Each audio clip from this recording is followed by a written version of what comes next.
Here we are. Hey, friends, how's it going? Here it's cold, it's snowy, it's not so nice here. So let me see. Have we got anybody talking in the chat? No, no. Okay. Glad a few people made it there. Hi, Nestleg. How are you doing?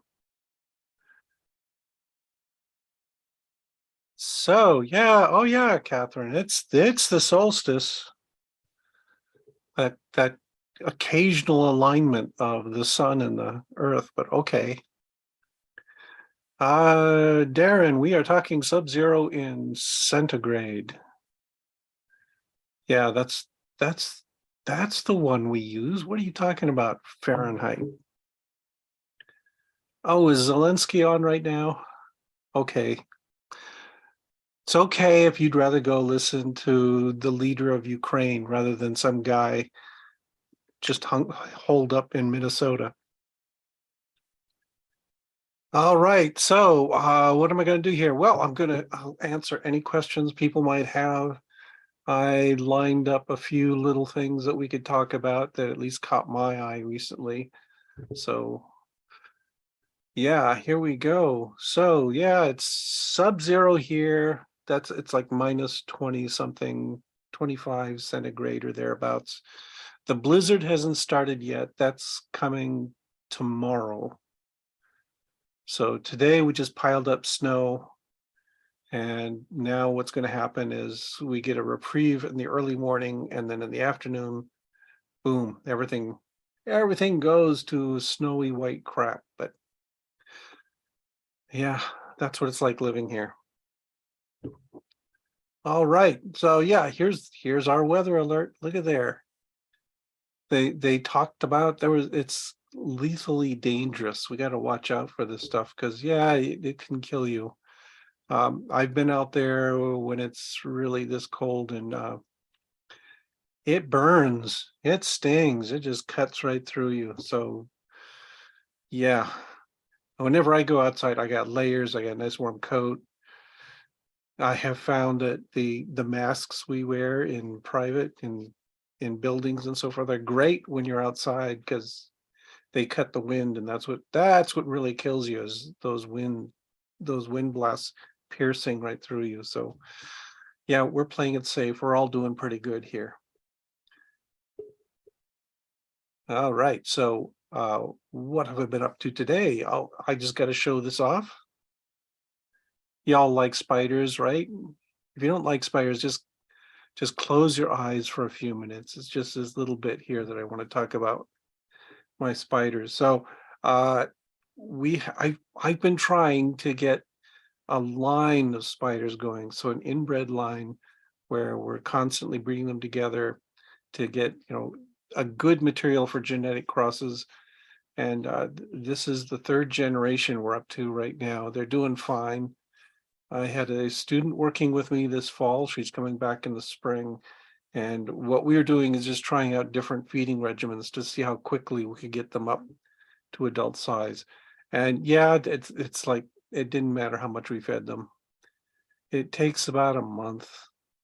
So you got about a month in the egg sac, then they emerge, and then it takes another month for them, a well-fed spider to grow to adulthood. And then we can start doing breeding. And just before my student took off for Christmas break, yeah, we took a bunch of her spiders and we found males and females among them and put them together, and they had happy times. And then we moved them into larger cages so they've got room to spread out. And so this is one of those spiders. This is a female. You can tell, right? She looks very feminine, very round. So that's a big, healthy female Steatode triangulosa. And she's been in this cage. We've been feeding her regularly. And then when I go in this morning, what do I find? I find up there in the top, that white thing with a yellow center. That's an egg sac. So that's good news. So far, there's a couple funny things about it. It's not a very big egg sac. It's pretty tiny. This is like a juvenile egg sac. We hope she gets warmed up and starts making some more and bigger ones. And the eggs in there, there's only a small number. I think maybe there's a dozen or so, maybe 2 dozen. It's hard to tell when they're all packed in there. And sometimes these spiders will lay an egg sac and none of the eggs are fertilized. And I don't know why. They're just inert. They're just sitting there. We hope that's not the case here, but we won't know until roughly January 20th, 21st. Maybe a little sooner than that, because yeah, we notice there's pigmentation changes that go on. But it's a promising start. We'll see. I'll just keep feeding her. Hope she makes some more. By the way, also up there near the egg sac, you can see her last molt. So she molted and then she produced the egg sac. So everything's cruising along just nice. Yeah. So anyway, that's the hope, is that in the spring, we will be getting a bunch of new baby spiders. And one of the things we want to do is look at pigmentation patterns and see if we've got any variants. So we're just going to be searching for, it's probably too much to call them mutants. They're probably not mutants. They're probably just product of recombination and ancestry. So, but what we want to see is if we can get some different pigmentation patterns that we can then start doing crosses and look at the genetic control of pigmentation in these guys. That would be fun. It's also a fairly easy project. That was one of my goals, is, hey, let's put together a simple project that an undergraduate could do in a year or two and get something out of it and learn some science and get excited about spiders. Yeah, that's the real goal. We just want all our students excited about spiders, which is hard to have happen because an awful lot of students just aren't into spiders. I do not know why. Anyway, so that's our success today. What else did I do today? Well, I've got maybe 100 spiders right now. They all got fed. Next week, I think after Christmas, I'm going to start pairing all the other ones up and see if we can get some more going. They're looking fat and sassy and healthy, and so maybe we'll see. That'll have to be after Christmas, and it will also probably have to be after my granddaughter comes to visit. We're having family come over, just my daughter and granddaughter, and yeah, they'll be a distraction for a few days. Okay, so that's the news on the spider front. Everything's working just fine so far. I've also got a whole bunch of data on growth rates and things like that I'm going to be working on over Christmas break, and we'll get those together. We're probably going to do a poster in the spring. So yeah, progress has been made. Oh, this was a cute story. Normally I do not root for wasps. Okay, wasps they often kill spiders. They're predatory on spiders. So I'm usually not keen on spiders, but this is a cool story about the potter wasp. The potter wasp, the female has a stinger in her abdomen, but the males do not. So what do we see here? Well, turns out this is a male wasp. A frog is trying to eat it, but then they got these spines on either side of the wasp equivalent of a penis. So they can stab at things with that. Just a second. I have to do something real quick. There. Okay, so anyway, we got these guys. I just thought this was a charming story. Poor frog. He's just trying to eat this wasp, and he's getting stabbed in the throat by those wicked looking spines over there. Yeah, their genitalia, it's like a little weapon of war. Okay, so that's one cute little story. Let's get on to another one. This one somebody sent to me. I thought this was neat. This is extrasolar planet, Kepler 138d, and it is a water planet. They've determined that, of course, by looking at the spectrogram of the light coming from it. And I thought this was interesting because it's just nothing but water. Sure, deep down there's metal and rocks, there's a core, but it's got mostly water that's under high pressure, and it's got an atmosphere that consists of lots of water vapor.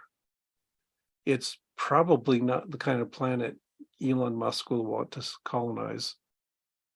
But you never know. He's not very bright, so he would pick really inhospitable planets, I think. If he's going to be happy with Mars, yeah, this would be better. Anyway, so I just think it's nice that we're getting this progress in astronomy and space science. And it's just kind of a cool idea. Oh, speaking of Elon Musk, I got to bring this up. Neil deGrasse Tyson, I like the guy. He's a wonderful guy to talk to. He's a good communicator, but man, he's got some crappy ideas. And they occasionally come out in public. So this is Neil deGrasse Tyson on Twitter saying, while casting on shade on Elon Musk for what he's done, is doing, or will do, try to pause and remember that he made electric cars a normal thing in society. Did he? Are you sure? And he commercialized space. Yeah, he's getting a lot of government money to send cargo up into space. This is all fine, but basically what we got here is a fancy car salesman. And what Tyson is saying is that we should count him among those who are inventing civilization's future. If our future is in the hands of Elon Musk, we are so screwed. Oh man, that guy he's terrible. And I'm sorry to see that Neil deGrasse Tyson hasn't yet seen through him. Tyson is a smart guy. He ought to realize, yeah, that Musk is a hype machine, but he's not inventing anything. He's not saving civilization. He's not working to help the future. Yeah, Hi-Fi. This just means he brought the physics and engineering together. Sure. He spent a lot of money and bought a company that some other guys had put together and stole all the credit. And oh man. Of course, the problem again is that Tesla seems to be going down the tubes along with Twitter. So yeah, I'm not going to count him as one of the ones inventing futures for us. I sure hope not. A whole future of hyper-capitalism and incompetent management. That's what he's bringing to us. Okay. Yes, I see a few people agree with me. Very good. All right. This I want to bring up. This might take a few minutes to puzzle through. So there is a thread on my blog which is driving me batty right now. It's one where I just wrote how my students knew what they were doing to, at the end of the semester, that they were out there celebrating and doing cool things, and they were having a dance and all this stuff that made me happy to see. And this thread got invaded by one of the usual turf types who will just dart into any old thread, talk about stuff that's off topic, and just drag the whole discussion off into their direction.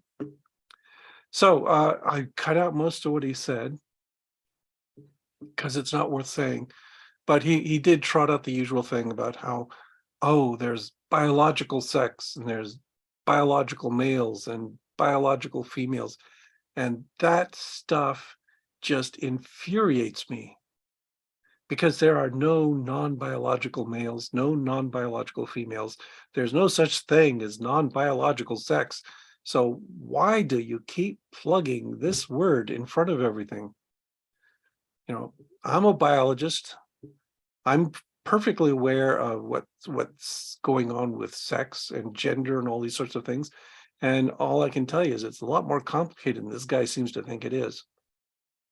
So I commented back to him and said, no, stop doing that. Stop telling me that sex is biological, as if that suddenly makes your point of view correct.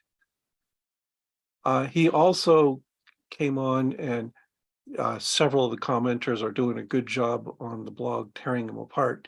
And he came on and tried to give up his references, his sources, and he listed all of his sources.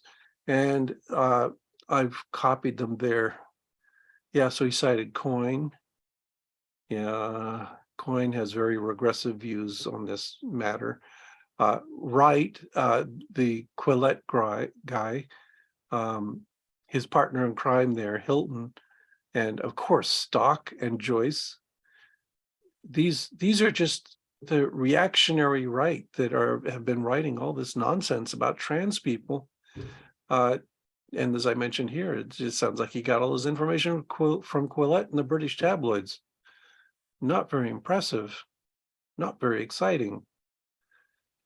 But here's his comment. He just keeps saying the same thing over and over again. So I pointed out that all sex is biological, and it's a pointless modifier to stick biological in front of those phrases. And he says, yes, of course, all sex is biological and is based on chromosomes, genitalia, and gamete production. First of all, that's not correct. You could make an argument that reproduction is based on things like gametes, but sex in people is a heck of a lot more complicated than that. Chromosomes are irrelevant.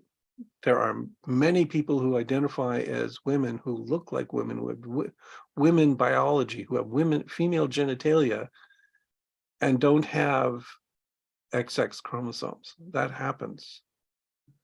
What does this person think they are? Is he going to accuse them of being non-biological females or I don't know, whatever. And then he says XY penis, testicles, sperm production equals male. But not all men produce sperm. Not all men have testicles and penis. And yeah, I would go so far as to say even not all men have XY chromosomes. It's sort of like he's making up this truism as he goes along, that what he considers as important for sex and important for maleness is by his definition, all that it takes to be male. So then it gets weirder and weirder. But a post-pubescent male who wishes to live his life as a female remains a biological male. What is that?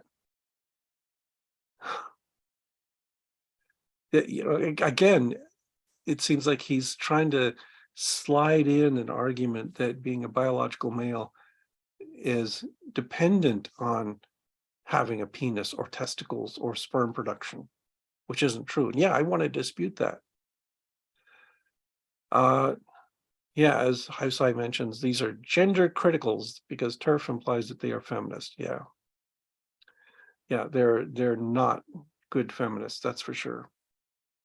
So he goes on to say, if not, maybe take a sympathetic and understanding look at the rights of biological women.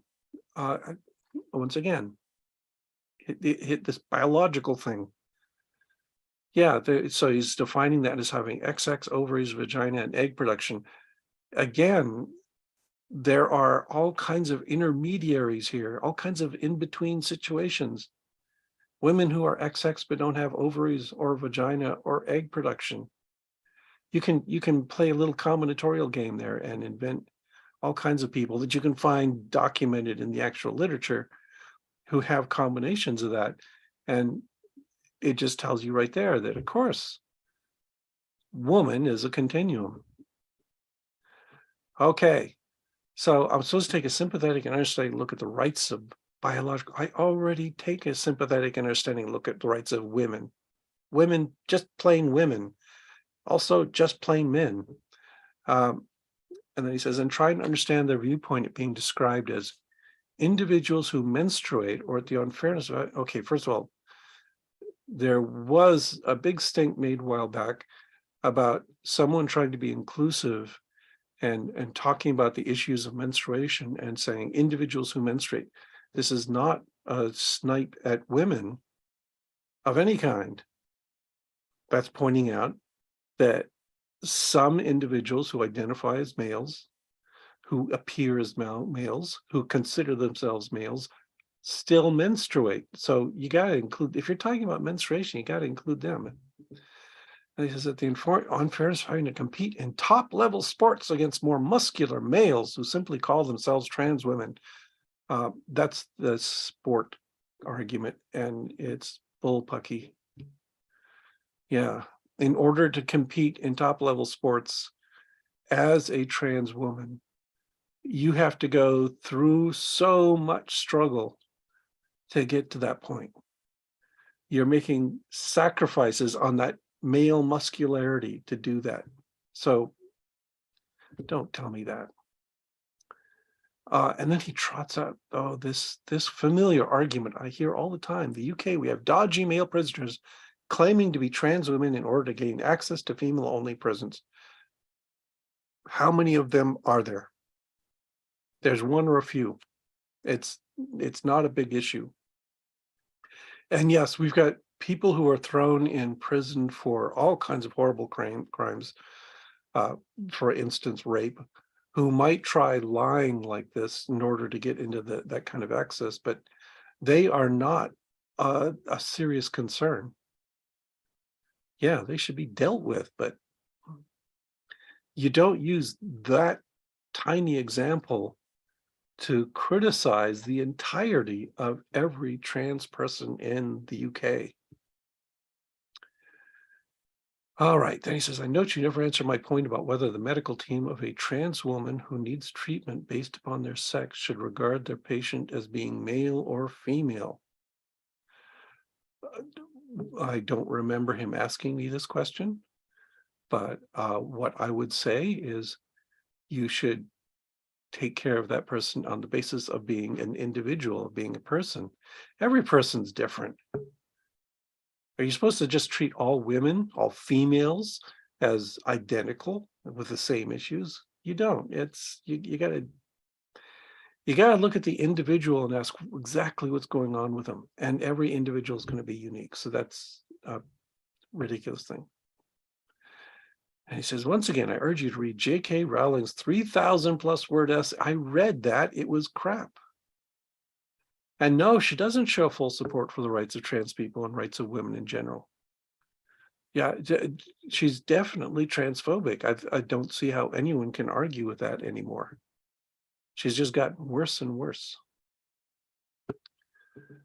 Okay, and then my comment regarding Coin, Wright, Hilton, stock choice is just plain foolish and unscientific.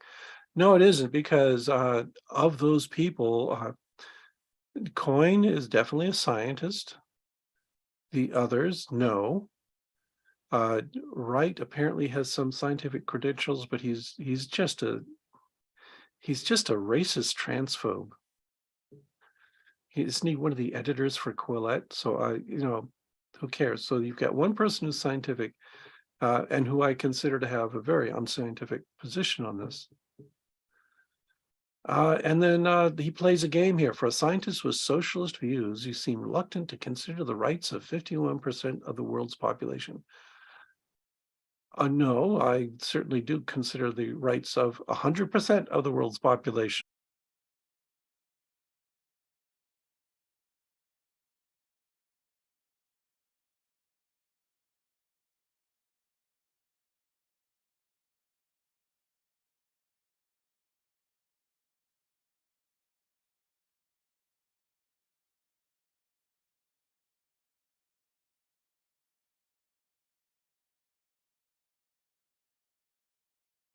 You don't treat a minority differently than you do the majority. And it doesn't matter how tiny the percentage is or how large the percentage is.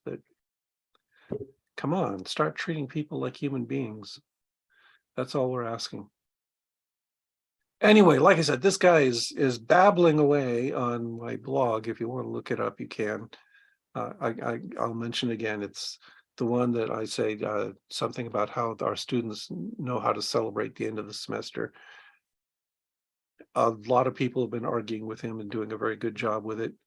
I just come in and punch at him every once in a while, because that's what you need to do with transphobes like this, is you got to punch them hard, in an intellectual sense, of course. I also don't know what my socialist views have to do with compromising the rights of people. Anyway, that's the fun stuff on the blog. Yeah, it's irritating. I kind of have a way of detecting this, because usually I just let things go on the comment section of the blog. But if I notice that all of a sudden one particular topic is turning up over and over again and getting lots of comments and lots of people battling back and forth, almost certainly it will be trans issues, because these unscientific anti-trans people are just the worst. Yeah, not just they cannot respect boundaries, and they can't shut up, and I've told this guy to knock it off multiple times. He's pretty close to getting banned, so but that happens. It used to be, years ago, this wouldn't happen with the trans issue. Instead, it was always circumcision. I should try that. Put up a post about circumcision again and see if it still blows up the way it used to. Okay. So that's a little news from the blog. I know it's inside baseball, but it's one of the things that's irritating me right now. Okay, here's another topic I wanted to bring up real quick. A couple days ago, I saw a bunch of people just raving about this wonderful article in PLOS One, and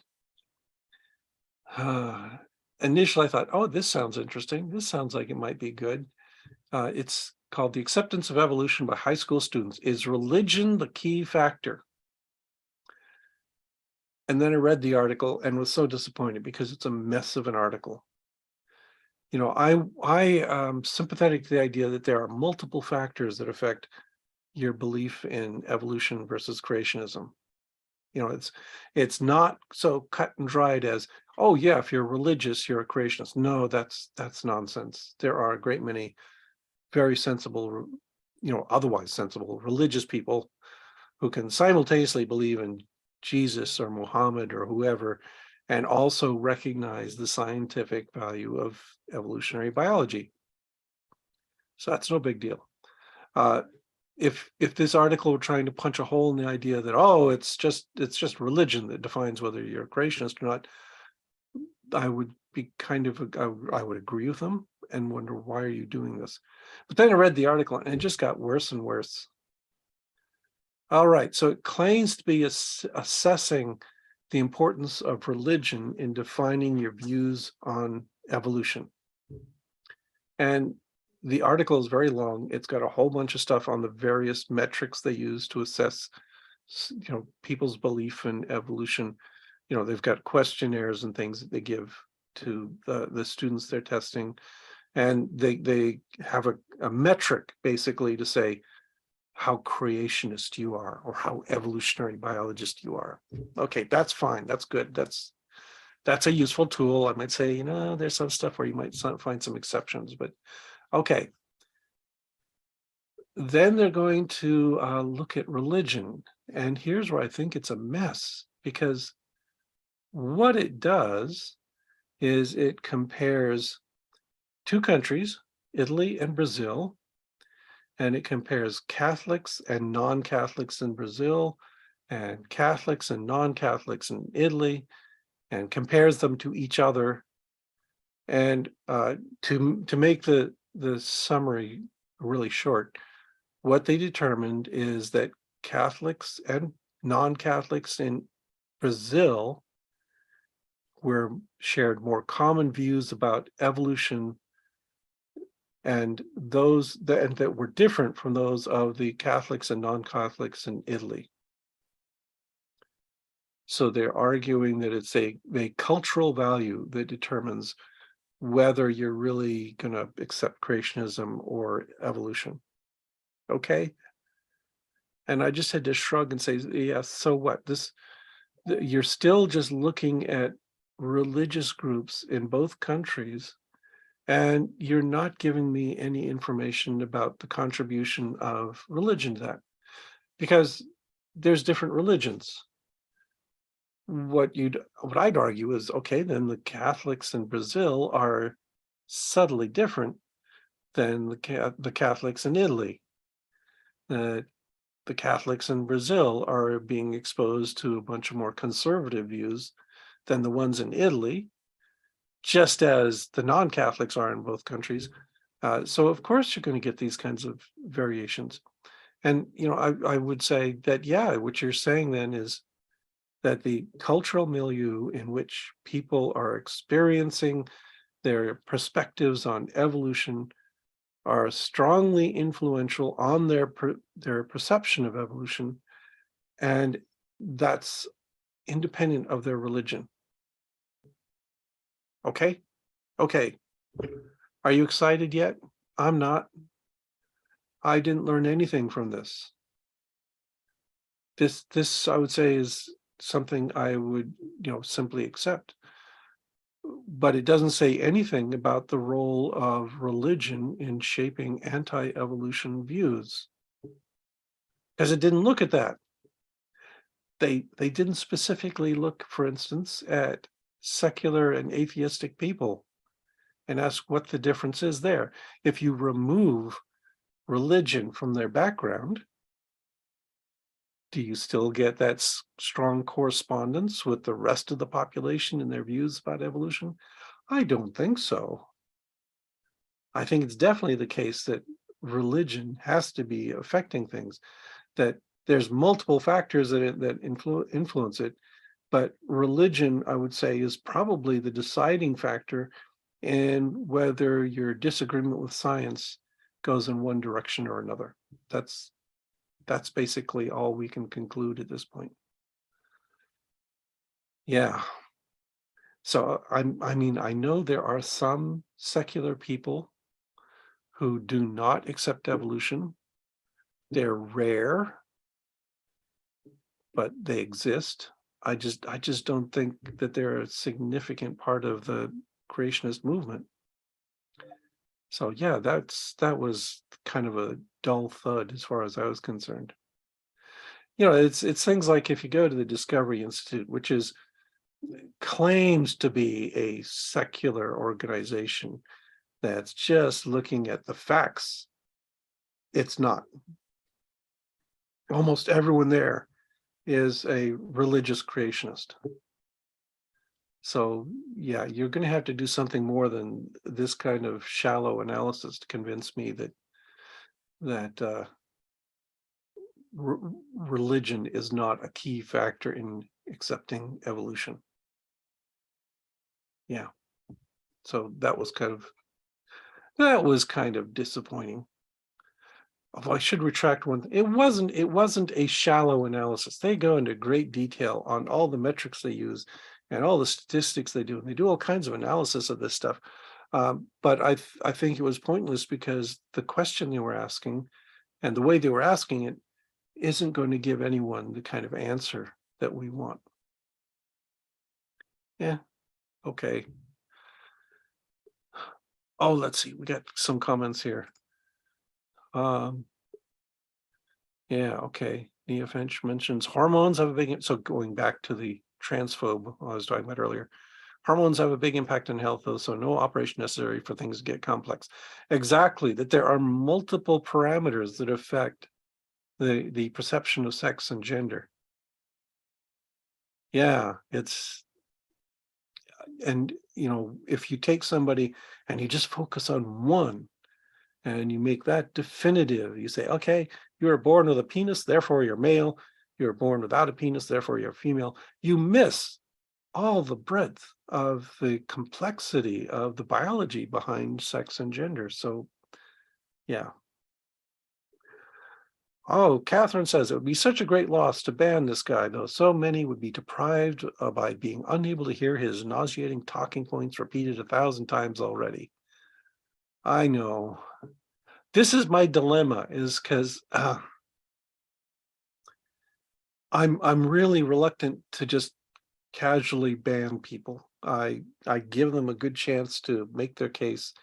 And this guy, I've done that, and I'm kind of deciding that no, he's not going to ever budge in anything. Uh, but yeah, it's always a difficult decision to make whether I'm going to go one way or the other with this. Like I said, he's probably going to get banned pretty quickly. If he trots out that biological female and nonsense again, boom, he's gone. I left a comment there saying that he was making himself look like an idiot by prefixing every noun with the word biological when talking to a biologist. Yeah. Anyway, we'll see. Hive side, wait a minute. Have I stumbled upon a hive of evolution? Yes, you have. I am one of those horrible creatures. Have been for a long time. Okay, what have I got next? I might be winding up here. Yeah, I just need to plug my Patreon site. There's all the wonderful people who are supporting me on Patreon right now. Uh, I'll leave that up, and they'll just say if anybody has any questions, or if there's something else you want to discuss, just fire away at me. I'm listening. As you may have noticed, I can start talking about just about anything. I'm a college professor, you know.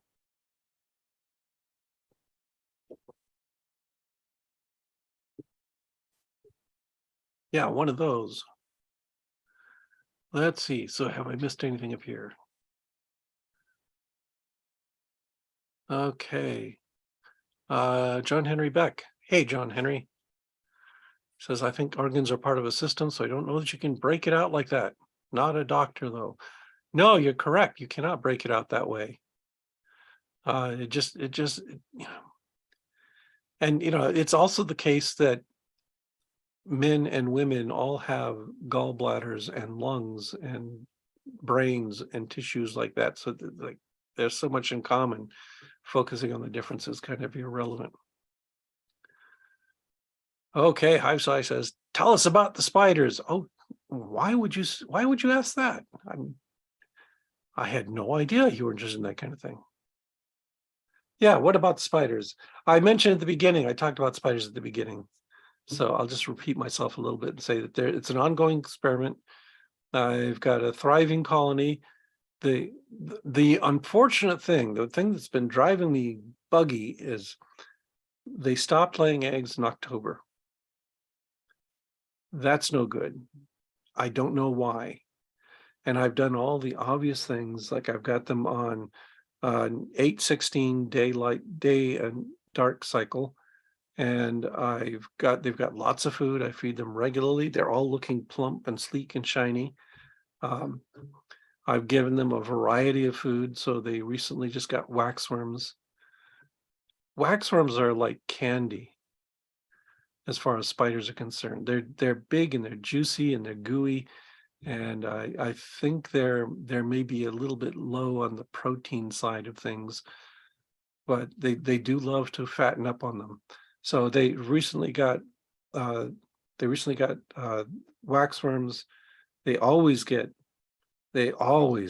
fruit flies. I'm got lots of fruit flies, and then occasionally they get, once every 2 weeks or so, I give them a mealworm, nice and crunchy. So they, I don't know, maybe they're sensing the season somehow, that there's got to be something more that they're detecting besides just the light dark cycle. So so that's been a worry, that they haven't been laying any eggs. And then at the beginning, what I mentioned is that one of the pairs that my student recently set up has produced a small egg sac, finally. Not certain that it's going to be viable, but I'm seeing what we can do. Are they all in the same temperature? Yes, they are. And that's one of the things I'm worried about, that uh, we have this nice, shiny science building, and it's infuriating because they cannot maintain a constant temperature in there.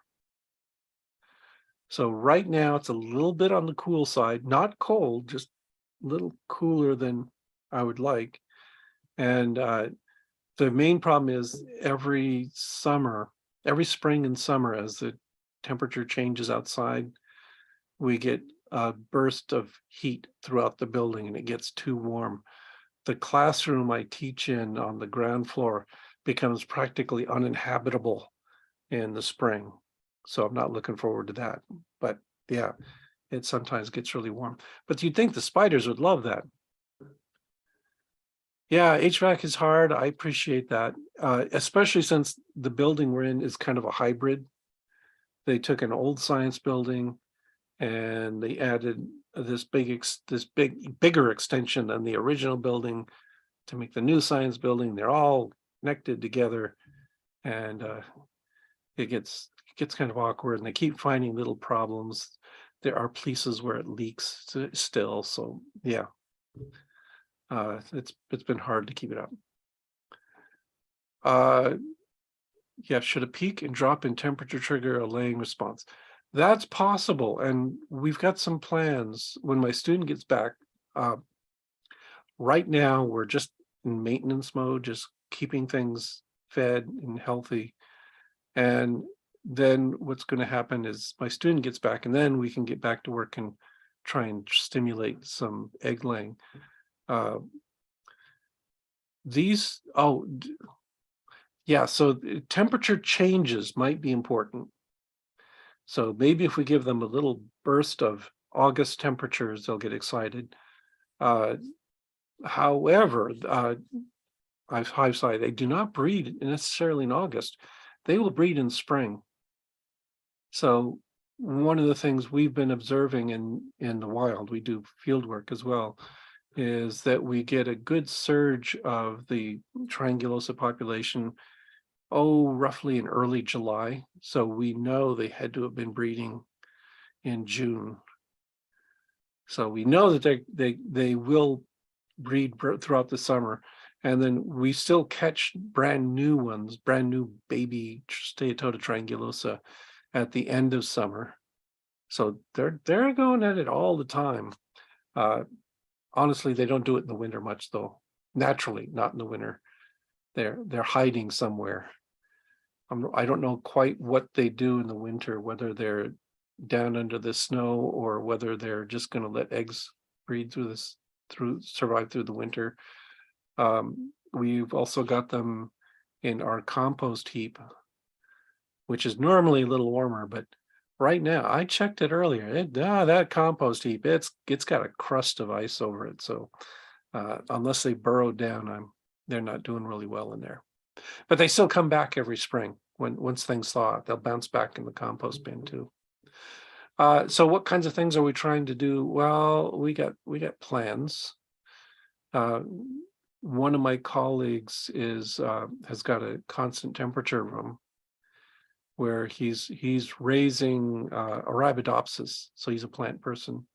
So one idea is that we sneak a few of our spider cages into his Arabidopsis room, this is a nice, well-insulated, well-heated little area, so it's got much more constant temperature, and we'll see how they do in there. We'll set up that comparison. So we're going to try that. Yeah, how saw your idea that maybe it's a transition, a peak and a drop in temperature. We are thinking of trying that as well. We got lots of games we can play to trick them into thinking it is the middle of summer. Ignore the snow outside. They can't see the snow outside. We got windows, but they're all covered over. Ignore the snow outside. Ignore the slightly lower temperature in the building, and just go ahead and breed like it's July. So we'll see. That's kind of the goal there. Let's see what else is going on with spiders. As I mentioned earlier too, we've got this growth rate data. We did an experiment in which we wanted to see if we could accelerate the rates of growth of the spiders by feeding them more. So, we did the usual thing. We took a batch of freshly emerged hatchlings and we split them in two, not the individuals, the groups, two groups of these. And one group got a triple dose of flies, and the other one got the standard dose of flies for about a month. We kept that going for a month. We just kept throwing lots of flies at this one group. And no, they didn't really change much. The growth rate was about the same. They're sensible. They eat until they're full and then they stop. We did see some other cute things in the data though, because yeah, you get a sudden burst of growth immediately after a molt. So watching the molts was a good sign that, hey, next week we're going to see they're going to be significantly bigger. The other thing we observed was, man, males and females are so different. The male spiders as adults are these kind of gangly, long-legged, skinny guys that skitter about and are very active. And the females get huge. They get their abdomens balloon out and get very round. And we can see that at 2.5, 3 weeks. That morphologically, you don't have any of the sex characteristics. The changes in the palps that occur. Males have gigantic palps. Females have little pencil-shaped palps. They're too young for that to happen, but we can start seeing the change in size as they get larger.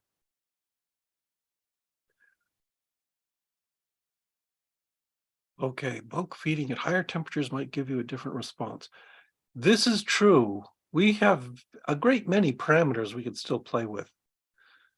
So yeah, I could keep my slave students working forever. No, she's doing a very good job. She's doing everything independently. It's good science work. No, there's no slaves in my lab. So we'll see. We have other things to play with. But I'm content if we get into a situation where we can't accelerate any further, but so then we have to deal with basically a 1 month period of time in the egg sac, and then they emerge, and 1 month of feeding to get them to adulthood. I can deal with a 2-month generation time. That's fine. 2-month generation time, if we could get it consistent, if we didn't have these delays in egg laying at certain seasons of the year, we could do 6 crosses in a year. That would be marvelous. So we'll keep plugging away at it. Well, thank you, Catherine. Yes, my genetics class episodes. Okay. Yeah, they're actually problematic for me now. So this semester, one of the things I was doing was I'm trying to maximize flexibility for the students. So I was doing everything. It was just making me exhausted, but I was doing everything. So what I would do is I would deliver in-person lectures. I would also record those lectures and post them later. And I was also simultaneously Zooming those lectures. And it was kind of a disaster. I didn't like it at all, because then what happened is a third of the students showed up to class, a third of the students were there over Zoom, and the other third, I barely saw them. They were apparently just coasting and getting by on the recorded videos. And when you do that, when you break up the course that much, you got these 3 different populations, say goodbye to any kind of interactivity. And it was this past semester was very frustrating because of that I couldn't get my usual engagement with the students where we could talk back and forth, where they could ask questions, all these kinds of things. Yeah. So I'm teaching genetics again in the spring, and what I have decided is that I can't do that much flexibility. So what I'm going to have to do is change it up a little bit. And instead, what I'm going to be doing is, oh, hello everyone. It's me in the dark. Anyway, what I've decided instead, what I'm going to do is I'm just going to do the Zoom and in-person lectures, but I'm not going to be doing the recordings anymore. Because I have to do something to get students to actually come into the classroom. If it's remotely, that's okay, but just so that we have an opportunity to talk back and forth, because I felt like a lot of the time I had no idea what the students were doing, and that's kind of important. Yeah, so yeah, so not going to be posting any recordings this year. We'll see what happens. Yeah. Anyway, so that's going on. So this spring I'm teaching genetics again, and that's basically my only real class. I've also got some students who are doing a writing project with me, but otherwise the only one with a fixed schedule and a classroom and a laboratory. That's just genetics. This is my light semester. I like that. Then next year in the fall, I'm teaching cell biology again, with lessons learned from this fall. And then the next spring, the spring after this one, I'm extremely excited because I finally convinced them to let me teach my ecological development course again. So that's going to happen. I might put that one online.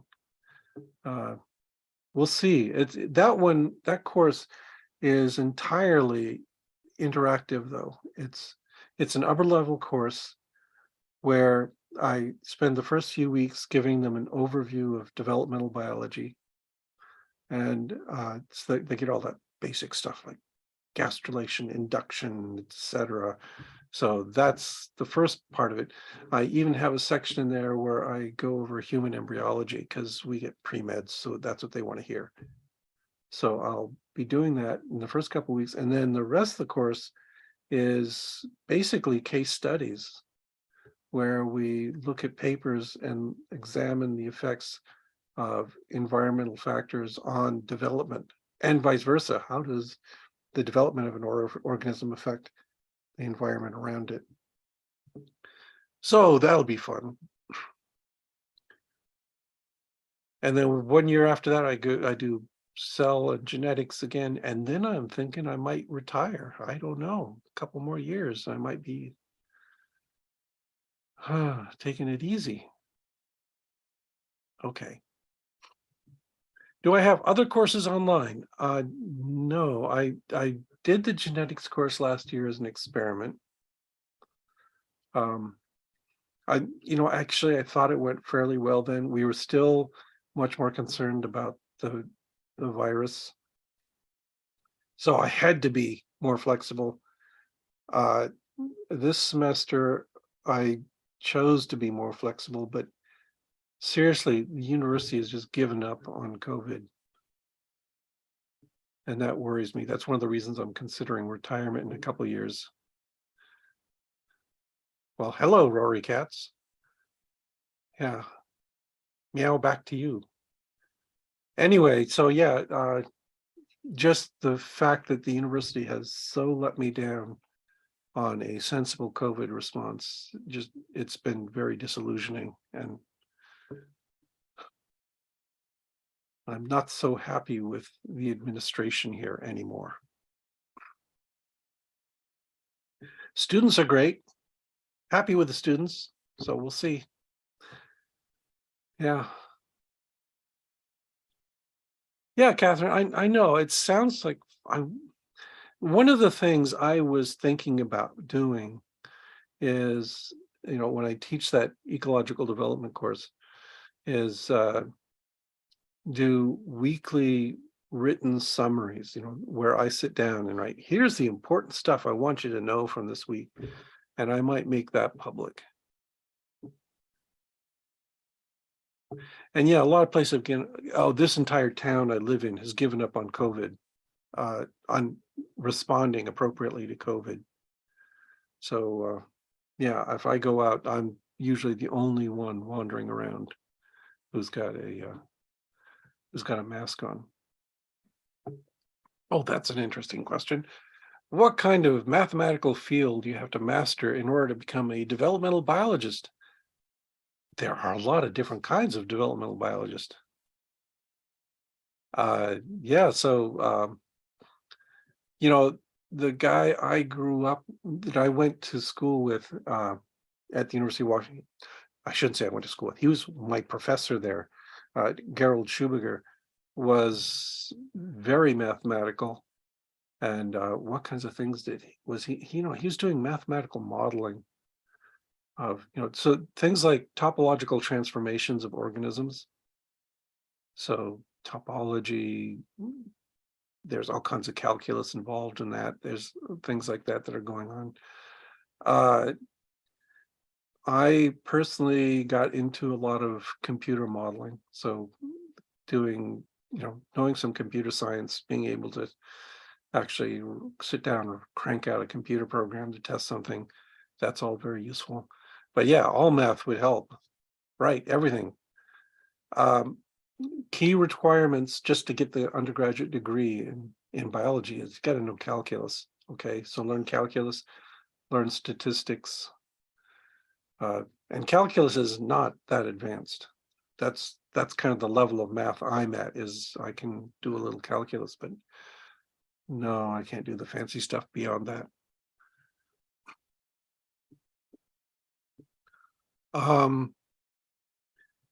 Oh, balancing chemical, that's algebra. Just doing stoichiometry, that's trivial. Yeah, it's math, sure. But yeah, it's not a great big thing. So that one's pretty easy. So yeah, you gotta know how to make up basic reagents that you're working with. You got to understand that. I would also add that in the field I was particularly focused on, which is developmental neuroscience, in neuroscience, you better know some electrochemistry. Yeah, ion fluxes and all that kind of good stuff. Know your Nernst equation. Yeah, so that's kind of important there. Let's see. Do we have a forestry major at my college? No, we do not. We have a really good ecology branch. We've got an environmental science branch. One of the things we hook students up with is landscape architecture at the main campus. So yeah, I know it sounds weird. Landscape architecture, what does that have to do? It's very science oriented. So that's where you get your forestry and that kind of thing out of that. So let's see. Oh, given the symmetry that most organisms exhibit, one imagines that some group theory would come up from time to time. Ooh, that's a really interesting point, because I have gotten into some arguments with people about this. Are we fundamentally symmetrical? And I would kind of argue not. That, you look at your guts, look at the organization of everything, and there's a clear right, left, right difference throughout the system. And then plastered over that is what is hopefully a nice symmetry. And I think the symmetry is largely a product of functional selection. Yeah. If you've got one leg shorter than the other, you can't locomote as efficiently. So there's selection to have bilaterally symmetrical limbs. That's one example. Yeah, right. Internally, you don't have to be symmetrical at all.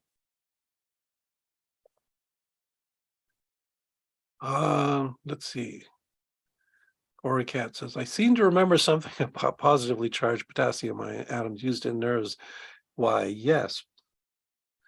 Yes, the concentrations of potassium and sodium and chloride and calcium are really important for the function of nerves. So yes, you remember correctly. Just need some more details. Let's see, what would I do in retirement? Ooh, um, I would probably write some. I might just molder away and decay. I don't know. I would spend more time with the grandchildren. You know, I would have less pressure on me for a lot of things, so that would be kind of nice. We'll see. I don't know if I'll make it, actually. Things have been rather tense everywhere, so we'll see. I kind of hope I do. Uh, it's one of those things, you know, my brother who recently died told me this, that he wished he'd retired earlier so that he could have enjoyed things a little bit more. It's like he got to the stage where he was ready to retire, and then he comes down with prostate cancer, which kind of ruins your whole retirement age, right? Nobody wants that. So it's a good idea to retire while you're healthy, I think, so you can actually enjoy it. So we'll see. I I don't have big plans. I will still continue the spider stuff though, because uh yeah, that's turns out I've got everything I need to do what I've been doing right there at home. I might have to sink a little money into buying a home incubator, but that's about it. I could do that. That'd be fun. In your spare time, could you release the long anticipated PZ Myers fashion collection? Oh, yeah, sure. Yes, I when I went to Skepticon this past summer, I've been a regular at Skepticon for many years. Um, Somebody made a joke that they ought to, in the next one, they ought to have a PZ Myers look-alike contest. And then they said, oh, but it'd be too easy because all you'd have to do is wear a t-shirt with some design on it and a dress shirt and a pair of pants, and you look like me. So that's the limits of my fashion. I'm sorry. I just yeah. Oh, let's see. What else we got here? Have I seen the new Avatar movie? No, I haven't. And I have such mixed feelings about it. Yeah, I mean, I saw the first one years ago and it kind of left me bored because okay, it's not much of a story. It's really a poor story and a lot of it's kind of flawed. But the graphics sure are pretty. So we'll see. We talked about, hey, maybe my granddaughter might be coming to visit next week. And we said maybe we could take her to see Avatar at the theater. It's playing at our local theater. Unfortunately, it's a 3-hour long movie, and I don't think a 4-year-old would last. So probably won't do that. Oh yes, Roy Katz mentions the other fashion accessory is look, I don't have my suspenders on right now. So I don't always wear suspenders. This is only because these are grubby work clothes. I've been doing a lot of work around the house lately. So yeah, that didn't need the suspenders, didn't need the style. Just needed an old shirt that I could get rid of when I was done. Going to be doing some painting tomorrow, I hope, and getting the house in shape. Yeah, so we got a question. Are atheists more vulnerable to mental health issues? And if yes, why? Oh, you would throw in, oh man, it's after 8. You throw me that question after over an hour. Uh, I think that's a really difficult question to answer because there's so many compounding variables. One problem is that atheists are also more open about mental health issues and don't generally regard mental health issues as a shameful thing or anything. Of course, yes, there are some that do, and they're a disgrace. Let's get rid of them. But in general, I think most of the secular atheists I know are much more open to it and are willing to acknowledge the problem and don't condemn people for mental health issues. And if you factor that in, then what you may find is that, yeah, if you become an atheist, you get more support when you go out to get help for those issues. And that's not a bad thing. That's a good thing. Okay. I think we need to wrap it up here. Uh, does Avatar 2 have an intermission? I have no idea. And yeah, it's PG-13, but so what? We wouldn't send my granddaughter in unaccompanied. We would be there with her. Her mother would be there with her.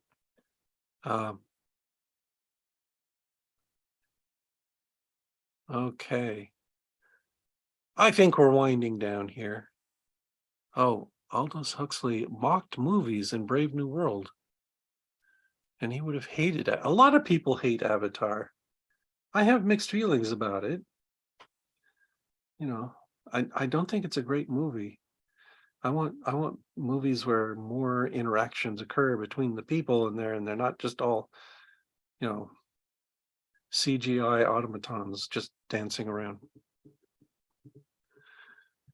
Well, hello in St. Paul. Sorry, I'm just winding it up. I'm gonna close this out here. I'm sorry you just showed up, but yeah, St. Paul is a nice little town.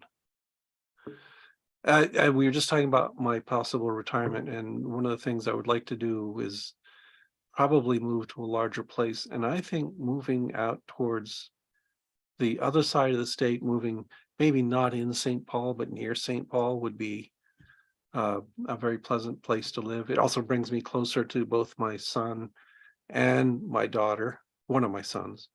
So we'll see.